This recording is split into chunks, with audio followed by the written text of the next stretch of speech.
L'histoire débute en enfer à l'étage supérieur. Pour être exact, un démon s'approche en courant. Ceci est horrible, monseigneur. Le prototype a été volé. Au fond, un démon entouré de chaînes avec une apparence particulière. Il demande qui a fait cela. Un peu effrayé, le démon lui répond que c'était sa femme, Lilith, qui l'a volé. Mais qu'il ne s'inquiète pas, pendant qu'il parle, ses troupes sont déjà à ses trousses. La nouvelle provoque une grande frustration chez le démon, ce qui le pousse à agir rapidement. Il a des tuyaux reliés à son dos lorsqu'il se retire. L'un d'eux mentionne avec regret qu'il n'aurait jamais pensé utiliser un de ces objets contre elle en parlant de sa femme, Lilith. Au 4e étage de l'enfer, nous voyons un être démoniaque relié à ses tuyaux commencer à se réveiller. Le roi démoniaque a envoyé son 4e cavalier pour chasser. Lilith, à bord d'un vaisseau, tentait de fuir, proche de réussir et légèrement anxieuse. Elle murmura « Je te protégerai, Xélu ».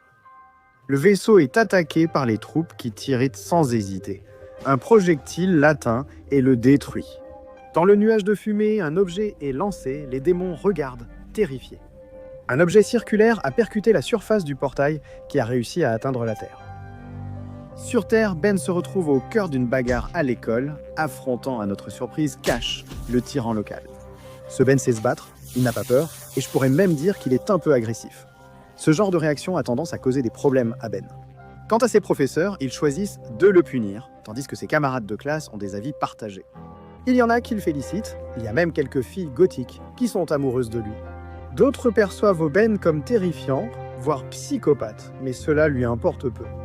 Son grand-père est arrivé et ils vont passer le meilleur été à voyager. Grand-père, où es-tu? Ben découvre avec surprise que sa cousine Gwen les accompagnera en voyage.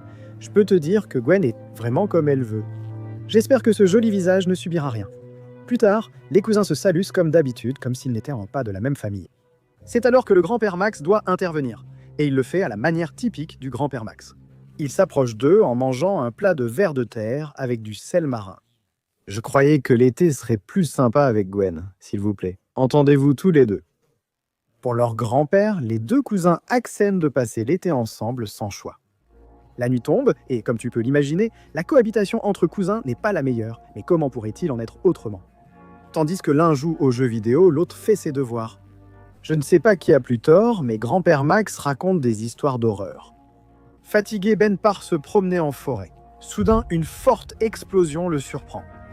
Il s'enfonce vite dans la forêt pour comprendre. Tout brûle, mais il semble y avoir quelque chose au centre. Une sphère s'ouvre lentement, laissant sortir des griffes dégageant une énergie particulière. Ben analyse la situation et réalise que ce n'est pas arrivé par hasard. Il se demande si cela vient d'en dessous. Les mains commencent à bouger, tandis que quelque chose à l'intérieur semble émerger.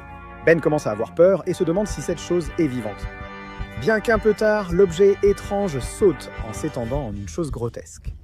Avec une grande quantité de dents acérées et sous le regard du pauvre Ben, il s'incruste dans son bras, lui causant beaucoup de douleur. Ben se tord de douleur. Chaque dent est en train de détruire son bras.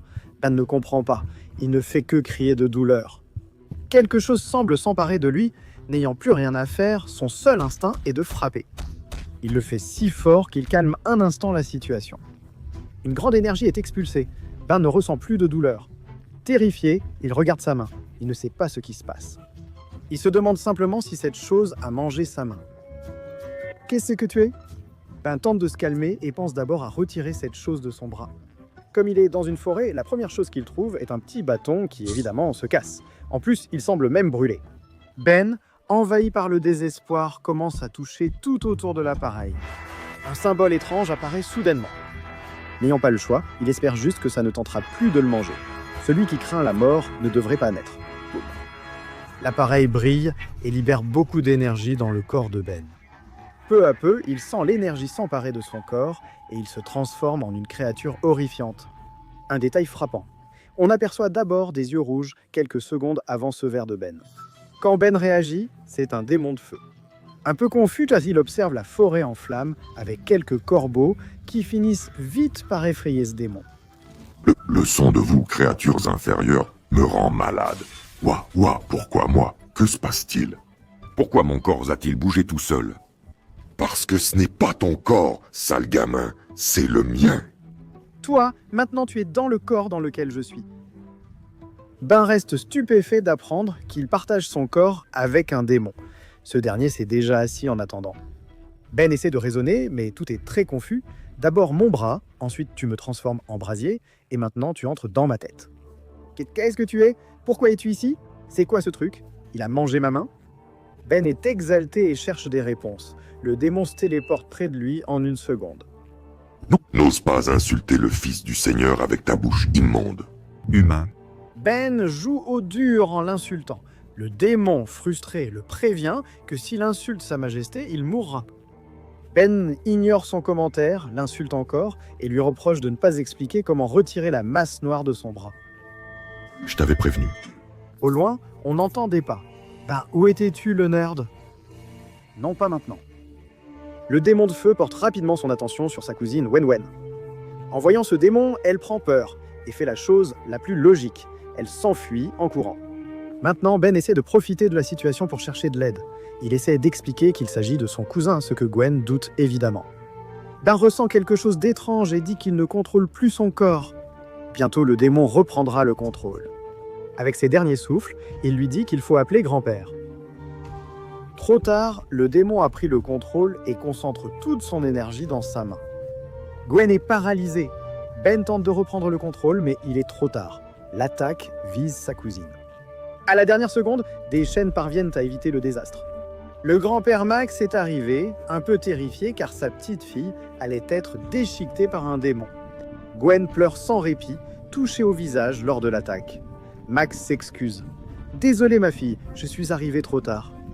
Mets ça sur ton œil et reste ici, je reviens vite. » Ben reprend le contrôle, s'excuse auprès de Gwen et explique que son corps a bougé sans qu'il puisse le contrôler. Le grand-père Max interrompt et fait taire le démon. « Je ne sais pas ce que tu as fait à mon petit-fils ni pourquoi tu as attaqué ma petite fille, mais avance encore et tu regretteras de ne pas être resté en enfer. » Le grand-père Max, l'air dément, va éliminer ce démon. Ainsi se termine ce chapitre. D'autres chapitres, faute de temps, seront abordés samedi prochain dans une seconde partie.